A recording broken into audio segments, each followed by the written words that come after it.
Ujambo mpenzi mtazamaji, natumai mzima buheri wa afya. Karibu katika taarifa zetu za Dira ya Hope TV jioni leo. Jina langu ni Dolly. Mwirigi na mtafsiri wa lugha ishara anafahamika kama Boniface Mwirigi. Na Rais William Ruto amewasili leo nchini India kwa ziara rasmi ya siku 2. Rais Ruto anazuru India kwa mazungumzo ya kibiashara na Waziri Mkuu Narendra Modi. Kwa mujibu wa msemaji wa Ikulu Hussein Mohamed, mazungumzo haya yanalenga kuimarisha uhusiano katika sekta muhimu na yatahitimishwa kwa kutiwa saini mkataba wa makubaliano MOU. Maeneo hayo ni pamoja na kilimo, biashara, kukuza uwekezaji, huduma za afya hususan katika uzalishaji wa dawa na kujenga uwezo, elimu, masuala ya bahari na nishati mbadala. Ruto pia anatarajiwa kukutana na Rais wa India na kuzungumza katika kongamano la biashara na uwekezaji, akiangazia uwezekano wa ushirikiano wa kiuchumi kati ya India na Kenya. Anajiri kufuatia ziara ya Rais Ruto Dubai katika Umoja wa Falme za Kiarabu ambapo walihudhuria kongamano la COP28.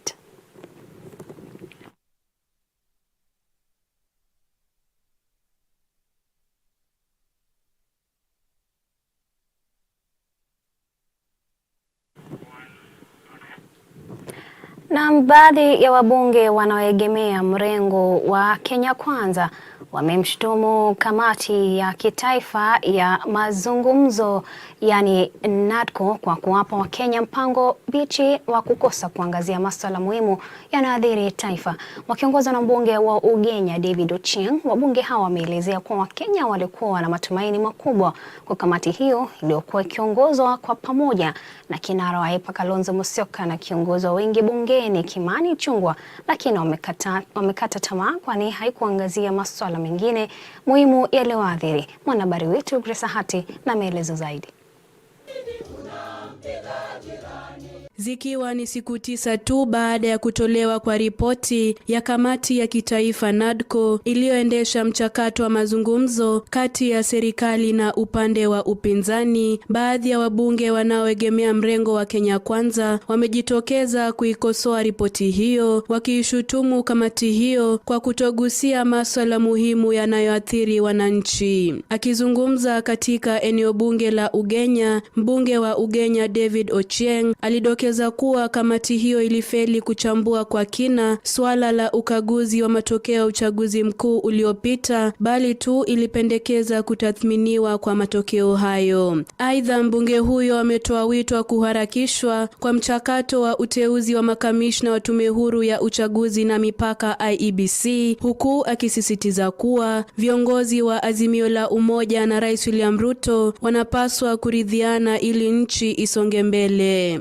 Itakuwaje kwamba mnaingia maandamano, watu wanauawa, alafu mnaingia kwa boardroom, you are living there smiling, telling us oh mambo sasa iko sawa. Ilikuwa sawa siku gani pale kwa boardroom? It's not right.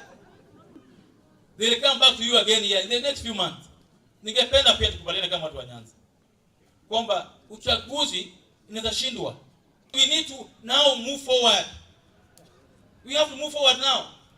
We cannot have our hopes hinged on one individual for 40 years, 50 years. Kwa upande wake mbunge wa Kandui John Makali amewataka wabunge kuhakikisha kuwa wanahudhuria vikao vya bunge ili kujadili swala la gharama ya juu ya maisha pindi ripoti ya kamati ya NADCO itakapowasilishwa. Kulingana na Makali, kulalamika kuhusu gharama ya juu ya maisha katika mabaraza ya umma hakutasaidia kwa njia yoyote ile. Lazima tusemezane ni njia ipi tutatumia kurudisha hiyo high cost of living chini. Hiyo high cost of living haitarudishwa chini katika mikutano ambayo inakaliwa kwa mahoteli. Ile high cost of living haitarudishwa chini kwa maandamano. Ile high cost of living itarudishwa chini tukisemegana, tukisema wewe, what is the alternative option you have? Wewe una njia ipi ambayo itatusaidia kuweza kupunguza hii high cost of living? Mbunge wa Sirisia John Waluke kwa upande mwingine amewataka Wakenya kumpa Rais William Ruto na utawala wake muda wa kutekeleza ahadi alizotoa kwa Wakenya katika kipindi cha uchaguzi mkuu wa mwaka uliopita. Mtoto aweza aliwa siku moja na anatembea siku moja. Aweza aliwa na anatembea. Paka mama anyonyeshe, aoshe, apake mafuta, alishe yeye, Cerelac, jione paka mtoto anatembea. So msipike huyu Ruto vita sana na Gachagua kwamba serikali hii, hapana. Serikali hii ni yetu. Kwa kama wa Amerika ama wa Israeli wanapenda nchi yao kuliko chochote. Sisi tunataka pia tukue namna hiyo. Pende nchi yetu. Nikiripotia Dira, mie ni Grace Ahati. Shukran sana Grace Ahati kwa taarifa hiyo. Na tukiachana haya ni kwamba muungano wa kitaifa wa maafisa wa maabara ya matibabu, chama cha madaktari wa maabara, chama cha maafisa wa maabara na chama cha wakaguzi wameliomba bunge la kitaifa na lile la seneti kurekebisha mswada wa dawa za matibabu uliorekebishwa na bunge la kitaifa kwa mswada wa bidhaa na teknolojia ya afya, wakisema kuwa unakiuka taaluma ya sayansi ya maabara ya matibabu. Kulingana na mashirika hayo, kupitishwa kwa mswada huu kutasababisha mkanganyiko na kulegeza mfumo wa utoaji wa huduma za afya. Alice Diana na ripoti hiyo. Members of the fourth estate. Mashirika ya wataalamu wa sayansi ya maabara ya matibabu yameibua wasiwasi kuhusu mswada wa mamlaka ya dawa ya mwaka 2022. Kwa mujibu wa mashirika hayo ya maabara, bunge la kitaifa lilipuuza ripoti yao kuhusiana na mswada huo licha ya ripoti hiyo kuwasilishwa kwa wakati. We are not going to condone it. Wakiwahutubia waandishi wa habari jijini Nairobi, maafisa wa maabara ya matibabu wakiongozwa na mwenyekiti wao wa kitaifa Nicholas Odipo na katibu mkuu wa kitaifa Pius Nyakundi walibaini kuwa iwapo mswada huo utapitishwa kuwa sheria, taaluma nzima ya sayansi ya maabara na matibabu itapoteza udhibiti wake na mazoezi binafsi, kwani itakuwa chini ya udhibiti wa taaluma ya famasia. Pharmacists the world over, including Kenya, are not practitioners of diagnostic medicine.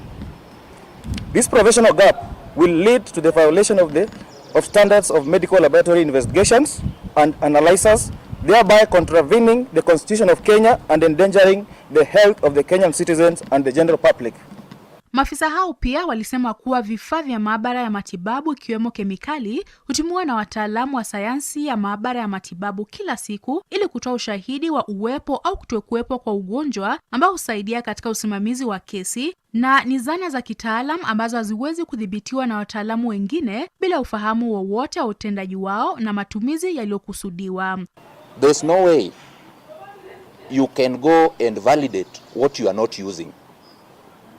This is a recipe for chaos. This is a recipe for substandard medical devices in the country.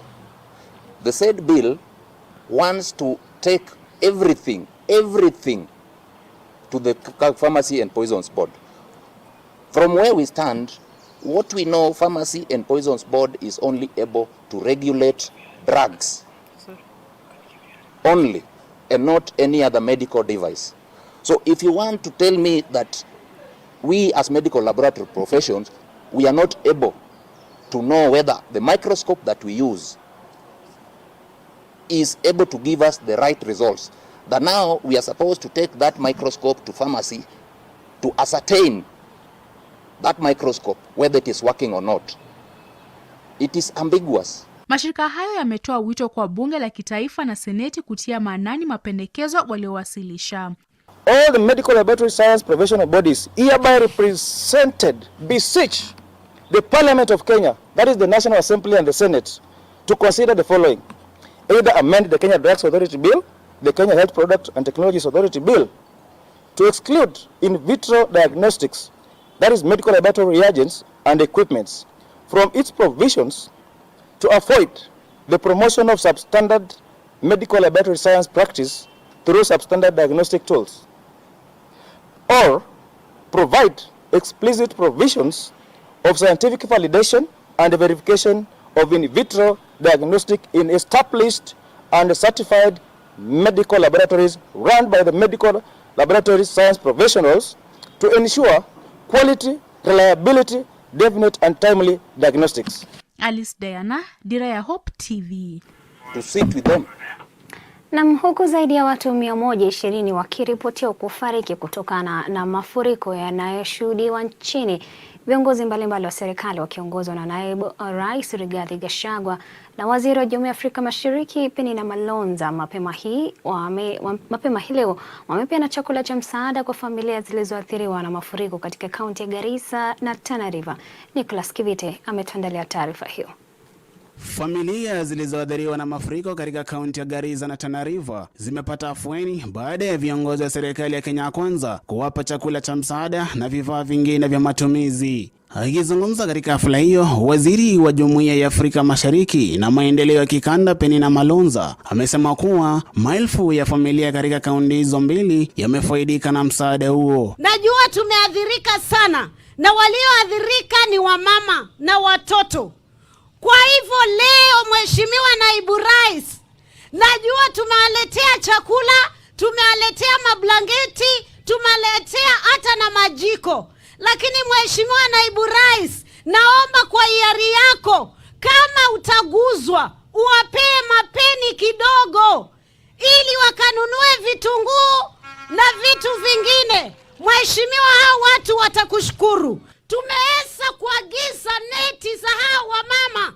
Maana aliposema hivyo nimeguzika na nikapigia mwenzangu waziri wa afya na ameniambia atatuma neti 6,000 hapa Tana River. Akizungumza katika hafla hiyo, naibu wa rais Rigathi Gachagua ametangaza kuwa serikali imepeana zaidi ya shilingi milioni 451 kama msaada wa pesa kwa zaidi ya familia 1119 kutoka katika kaunti 8 ambazo zimeathirika zaidi na janga la mafuriko. We have released 451,000 Kenya shillings for cash transfers to 119,000 poor and vulnerable households in 8 arid counties including Garissa. Gachagua ameongeza kuwa serikali ya Kenya Kwanza imepanga mikakati kabambe ya kukabiliana na janga la mafuriko na kuhakikisha kuwa hakuna Mkenya atafariki kutokana na njaa wakati huu wa mafuriko. Kadhalika, Gachagua amezitaka serikali za kaunti kushirikiana na serikali ya kitaifa na mashirika mbalimbali kukabiliana na mafuriko. Lakini juu ya hayo ametuagiza kama watu wake wa mkono tuhakikishe ya kwamba hakuna Mkenya yote atakufa kwa njaa kwa sababu ya mambo ya mafuriko. Juu ya hayo ameagiza waziri wake wa barabara kuhakikisha ya kwamba barabara zote ambaye zimekatika zimeregezwa ndio watu waweze kufikiwa na msaada na kufikiwa na chakula. Seneta wa kaunti ya Tana River Danson Mgatana, ambaye alikuwa ameandamana na viongozi hao, ameitaka serikali kuhakikisha kuwa inawapa waathiriwa madawa ya kutosha. Kulingana na gavana wa Tana River Godana Dadho, takriban 70% ya wakazi wa kaunti hiyo wameathiriwa na mafuriko. Gavana huyo amedai kuwa serikali ya kaunti hiyo imepanga upya bajeti yake ili kuipa janga la mafuriko kipaumbele, huku akiomba serikali kuu kuipa kaunti yake msaada zaidi. Intana nao ambayo unaweza sema watu wamesalimika. Katika utafiti wetu wa juzi, wiki mbili zilizopita, as partners wote Tana River imekuwa affected by 62.5%. And by yesterday, because watu wamekuwa wakitoka na wamekuwa kiathirika kila siku, it is almost 70% of the population of Tana that is affected. That means out of the 315, 200,000 people in this county cannot access services. We have reorganized the budget. Kata miradi yote tulete pesa kusaidia watu. Lakini Your Excellency, the burden is too big. In fact, the worst time to be a leader in Tana is this time. Nikiripotia Dira, mimi ni Nicholas Kivite. Shukran sana Kivite kwa taarifa hiyo. Na mbali na hayo ni kwamba waziri wa ulinzi Aden Dolly anasema kuwa KDF iko macho kwa shughuli zozote ambazo kundi la wanamgambo wa Al-Shabaab wanaweza kutekeleza kufuatia mvua kubwa inaendelea kunyesha. Dolly alisema ni muhimu kudumisha kwa usalama na kutahadhari haswa kuelekea msimu wa sherehe. Dolly alikuwa akizungumza kwa Garissa alipokagua kazi na kukarabati sehemu zilizosombwa na maji za barabara ya Garissa Nairobi na barabara ya Garissa Wajir. There are 38 counties which has been affected by El Nino, where people have been displaced, where a number of Kenyans have been affected, where deaths have occurred, where infrastructure has been affected greatly, particularly road infrastructure, and where the health sector is also affected. With the emergency of waterborne diseases. This morning we want to confirm and we want to thank first the Ministry of Roads, led by my colleague Honorable Murkomen, and the whole leadership of Kenha for doing an amazing job on the main highways from Nairobi to Garissa, Garissa to Wajir, Wajir to Mandera, and Moyale to Mandera. These were very, very critical sections for the movement of people, goods and service, and for relief distribution. So the road between Garissa and Nairobi since yesterday is passable. They have fixed the road between Garissa, Madogo and Burra, which the cabinet and the president has allocated, and food distribution has started. For the first time, we have over 14 trucks here loaded with relief food, rice and beans. Na baadhi ya viongozi katika kaunti ya Pokot Magharibi wameelezea kutoridhishwa kwao na jinsi serikali inavyoendesha operesheni ya kuwakabili wahalifu katika bonde la Kerio. Viongozi hao wameelezea kusikitika kwao hasa baada ya watu watatu kupoteza maisha yao wiki jana baada ya kurushiwa vilipuzi na maafisa wa KDF wanaendesha operesheni eneo hilo. Wakiongozwa na naibu gavana Robert Kumule, viongozi hao wamemtaja waziri wa usalama Profesa Kithure Kindiki kama kiongozi mwenye mapuuza na asiyejali dhulma ya jamii ya Pokot. Kitu ambacho kinatuhuzunisha sasa hivi ni kama wakati uko na watoto yako nyumbani, unapewa mtoto mwingine pigo ili apige wengine. Hiyo ni mfano ya kupeana kepia kwa watu wengine kama sisi sio wana Kenya. Na leo hii tumesema ya kwamba tumekuja kwa heshima. Ni kama sisi tulitaka kustrike kukuja hata katika hii mkutano, lakini tulishimu walemavu kwa maana hawajui chochote ambacho inaendelea katika hii. Kama ni kupeana NPR ipewane kwa community zote. Kama ni kuwatoa NPR itolewe kwa hizo community zote. Hatungekutaka tuongezee walemavu wengine. Tuko na walemavu wa kutosha ambao pia tunataka waishi katika mazingira ambayo inatakikana. Na tukisalia huko kaunti ya Pokot Magharibi ni kwamba chama cha walimu KUPPET tawi la Pokot Magharibi wameandamana hii leo kwa kile wanachodai ni mazingira duni ya kufanyia kazi. Miongoni mwa lalama zao ni visa vingi vya utovu wa salama, ambapo baadhi ya walimu wanaofanya kazi katika maeneo hatari wameathiriwa huku wengine wakiuawa. Mwenyekiti wa tawi hilo Joel Todokori, hata hivyo, wameshikilia kuwa iwapo serikali itakosa kuwasikiliza, watashauri walimu kutoripoti shuleni mwezi ujao. I'm here today with solidarity with the JSS teachers, and we are saying that let them confirmed as permanent and pensionable. Then second, these JSS schools to be domiciled in secondary school because of the poor conditions in primary schools.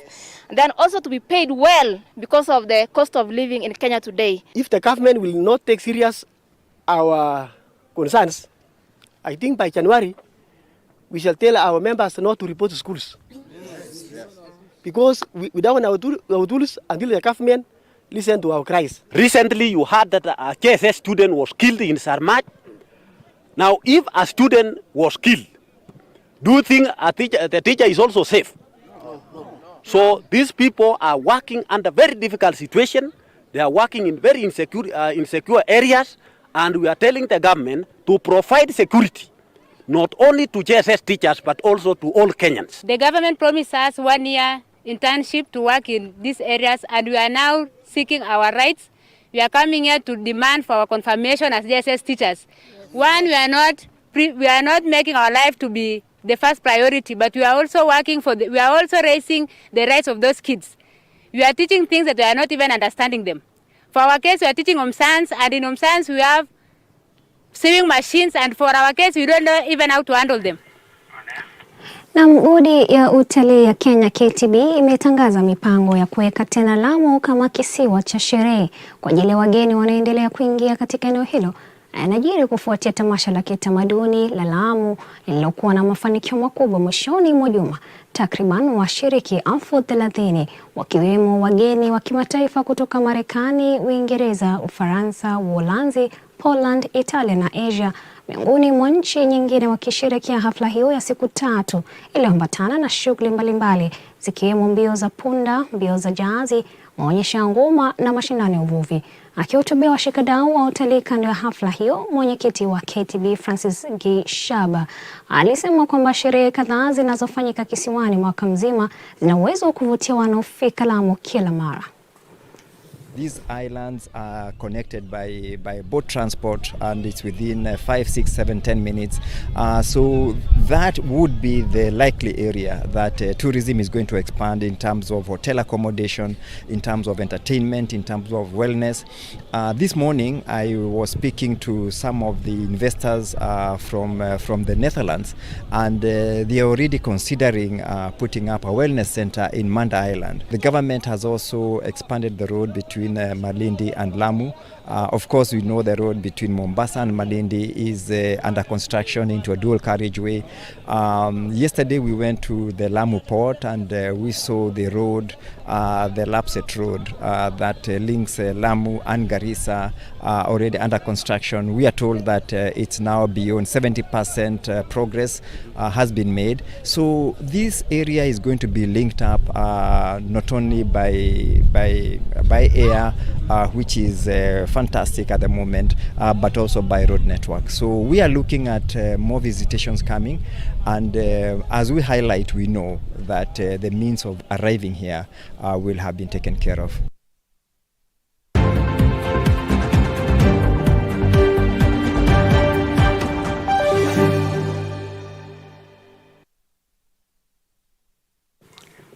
Na kwingineko ni kwamba timu ya mpira wa volleyball wanawake ya KCB iliwashinda wenzao wa Kenya Pipeline mabao 3-1 na kutawazwa kuwa mabingwa wa volleyball wa Eldoret City katika chuo cha kitaifa cha Eldoret. Kocha wa timu hiyo ya wanabenki hao, Jafeth Monala, alionyesha kuridhishwa kwake na matokeo hayo. I am very happy that my players have played well. The competition was very tough. From the preliminary level up to the semi-finals and then the finals, they were very tough, but I'm happy we have won this championship. Kenya Pipeline is a good team, and when we were pulled together with them, we expected competition in the pool first of all, and I can say that that gave us more morale to work extra hard. And when we met them again in the finals, I'm happy to say that we've reduced in the pool. We beat them 3-2, but now we've won 3-1, and I'm so happy for that. Na kufikia hapo sina la ziada. Shukrani za dhati mpenzi mtazamaji kwa kutegea taarifa zetu na pia kwa leo tuweza kufanikisha taarifa hizi. Jina langu ni Dolly, Mwirigi na mtafsiri wa lugha ishara amekuwa ni Boniface Mwirigi na kutakia siku mwanana.